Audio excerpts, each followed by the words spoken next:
প্রকাশিত হয়নি।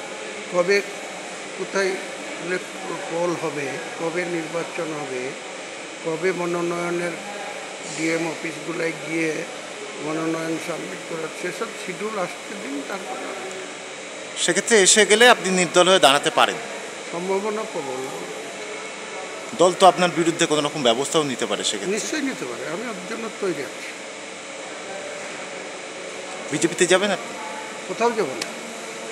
আমি আগেও বলেছিলাম, আবার বলছি, আমার স্ট্যান্ড ক্লিয়ার। আমি তৃণমূলে আছি, তৃণমূলে থাকার চেষ্টা করেছিলাম বা এখনও করছি। তৃণমূল যদি ভেবে থাকে যে আমাদেরকে দিয়ে যা খুশি তাই করানো যাবে, এটা যাবে না। আমরা মানুষের জন্য দল করি, মানুষের প্রাথমিক চাহিদাটাকে আমরা গুরুত্ব দিই। মানুষ আমাদেরকে বলছে যে এই ধরনের প্রার্থীকে ভোট দেব না, তাদের মতামতকে গুরুত্ব দেব। তারপরে তৃণমূলের তো রাজ্য নেতৃত্ব, সর্বময় নেতৃত্ব, তার তো সব সুপ্রিম পাওয়ার। এই প্রার্থী যেমন ডিক্লেয়ার করে দিয়েছেন, কারোর সঙ্গে আলোচনার প্রয়োজন মনে করেন কথা বলে দিন আপনি? না, সেটা তেনাদের তো পাওয়ার আছে, আমাকে সাসপেন্ড করে দেওয়া, সব কিছু তো তাদের হাতে, করে দিই। উনি আমার কোনো ভূক্ষেপও নেই, কোনো এ নিয়ে কাউকে কাকতি মিনতিও করতে চাবো না যে আমাকে কেন করা হলো এগুলো। আমি মানুষের দরবারে যাব, এর আগেও গেছি। 2016-তে আমার সঙ্গে এই ধরনের করা হয়েছিল, ওই শুভেন্দু অধিকারী এবং তখনকার তৃণমূলের জেলা সভাপতি মান্নান হোসেন, এই সৌমিক হোসেন যে রানীনগরের এমএলএ, এরা তখন আমার সঙ্গে এই ধরনের অভদ্রতা বা দাম্ভিকতা দেখিয়েছিল। তার যোগ্য জবাব আমি দিয়েছিলাম। ভারতীয় জনতা পার্টিরও সিকিউরিটি ফরফিট করে দিয়েছিলাম। 10,335 ভোট পেয়েছিল, যেখানে 1,88,000 ভোট পোল হয়েছিল। সেখানে 10% ভোট পেতে হয়, জানেন তো। 1,88,000 মানে 18-র উপর ভোট পেতে হবে, 19,000। হুমায়ুন, জঙ্গিপুর থেকে বহরমপুর থেকে ইউসুফ পাঠানকে প্রার্থী করা হয়েছে, আপনি কিভাবে দেখছেন বিষয়টা?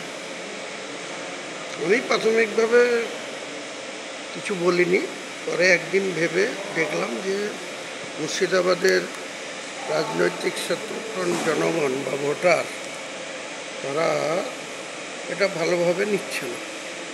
যে আমরা যাকে ভোট দেব, যে এমপি বানাবো, তাকে আমাদের যে কোনো প্রয়োজনে সার্টিফিকেট নিতে গিয়ে বা একটা কোনো ফর্মে সই করতে গিয়ে বা কোনো কিছু কাজে তাকে পাওয়া যাবে না, তাকে কেন ভোট দেবে? এই হচ্ছে মানুষের প্রতিক্রিয়া। সেটার জন্য আমি নিজেও তাদের কথাটাকে গুরুত্ব আছে ভেবে আমি ভেবেছি যে এই নির্বাচনে